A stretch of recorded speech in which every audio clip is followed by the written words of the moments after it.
of times. We have lots of fires in California. They respond there. They responded to Katrina. We sent 900 volunteers to Katrina. We respond to emergencies, and we perform humanitarian acts in very tough, devastating times. Hurricanes, tornadoes, and so forth. We have quite a bit to offer the community. We cooperate with our communities. We have over 8,100 organizations around the world, 161 major churches. Atlanta would be considered a large church. It's not the largest. The center for the Southeast is actually in Clearwater. This is for Atlanta, and particularly the northern part of Atlanta. The parishioners here also take a lot of pride in their church, and there are two individuals here I'd like to introduce and just briefly speak: Paul Lange and Nancy Davis. Would they please come up? And again, I want to thank you very much. I think the issue here is parking, but it can be resolved, and we feel that there's a very good resolution for that has been worked out. Thank you very much.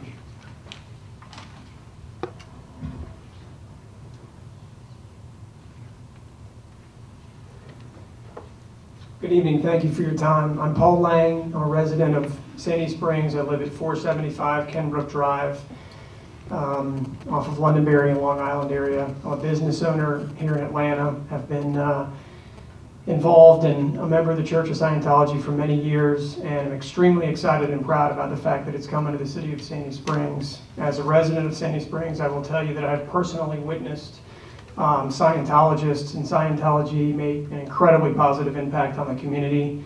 The drug rehabilitation, literacy projects, they're incredibly effective. They're very selfless. They're very humanitarian in nature. Scientologists are model citizens. They have extremely high ethics presence, which is something that I value very much. And I would tell you, I think this was extremely well articulated by Mr. Galloway, but from experience, I can tell you that this is not a typical church assembly where everybody is coming in at one concentrated time. These Scientology courses and services that are done spread out throughout the day. That's why the schedule is the way that it is, and therefore the per square foot ratio is far different than another typical church environment. I'm extremely proud to be a part of the Church of Scientology. I'm proud to be a resident of the city of Sandy Springs, and I hope that you will welcome the great things that these great people want to do. Thank you. Good evening, Commissioners. My name is Nancy Davis. My address is 17218 Deer Trail in Alpharetta. I'm an Atlanta native. I'm a very long-term Scientologist, and I've been a Scientologist in several different cities. I was a Scientologist in San Francisco, Los Angeles, and Clearwater, Florida. I'm now back in Atlanta after being out of this area for quite some time, and I want to tell you personally how excited I am about our church being in the beautiful city of Sandy Springs. I realize you all have quite a responsibility in making this decision, and hopefully we've provided the kind of information that you can base your decisions on. But we as Scientologists, many of us are here tonight, we are very, very committed to doing whatever we can to working with you and with the city and with our neighbors to make Sandy Springs a better place. It's documented that when Scientologists are in an area, a vast majority of people really appreciate that, and statistically speaking, crime goes down, illiteracy goes down. We use our social betterment skills.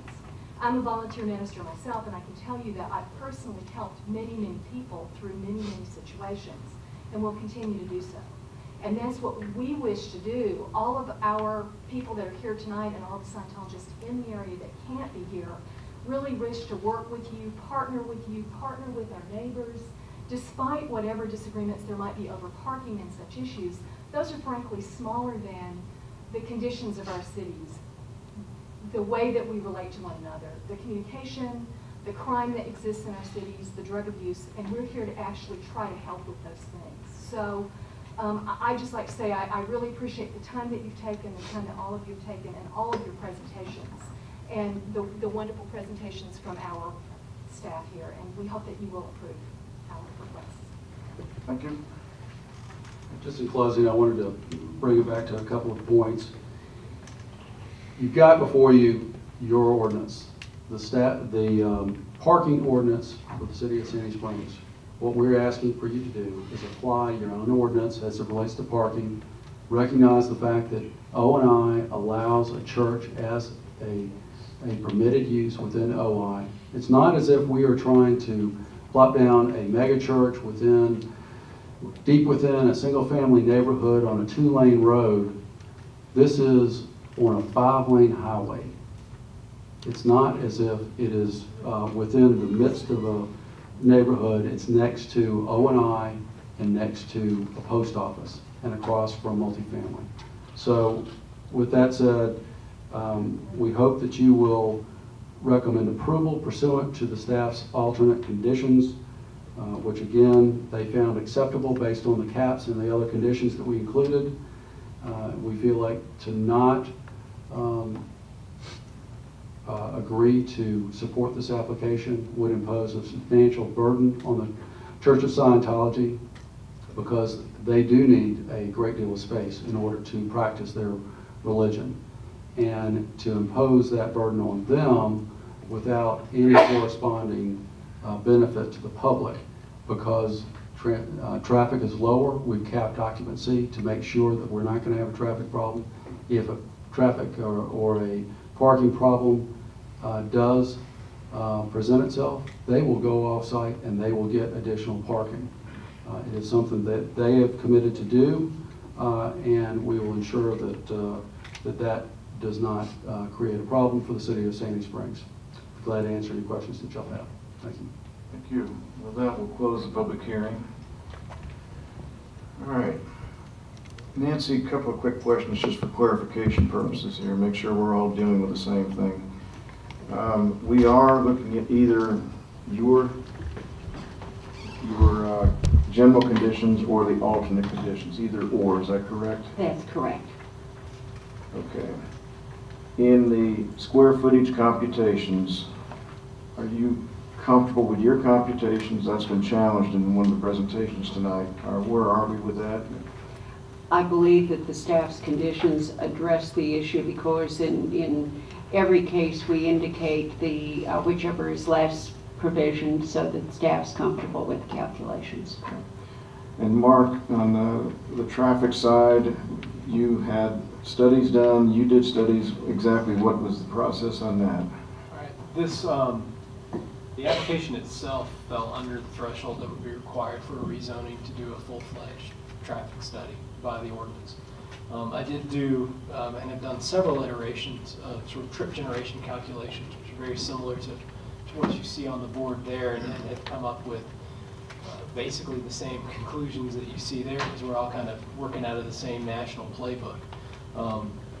To the extent that this facility operates as a traditional church, it would be less of an impact than the same square footage on a day-to-day basis, and it's the same square footage that it would be if it was completely office space.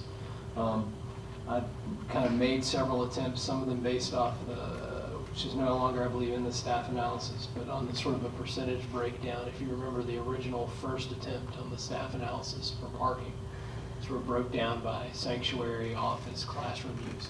Use those same sort of ratios, use some of the same square footage that they had there, and compared that sort of aggregate to what it would be if the building was completely office, which it is now effectively, is use.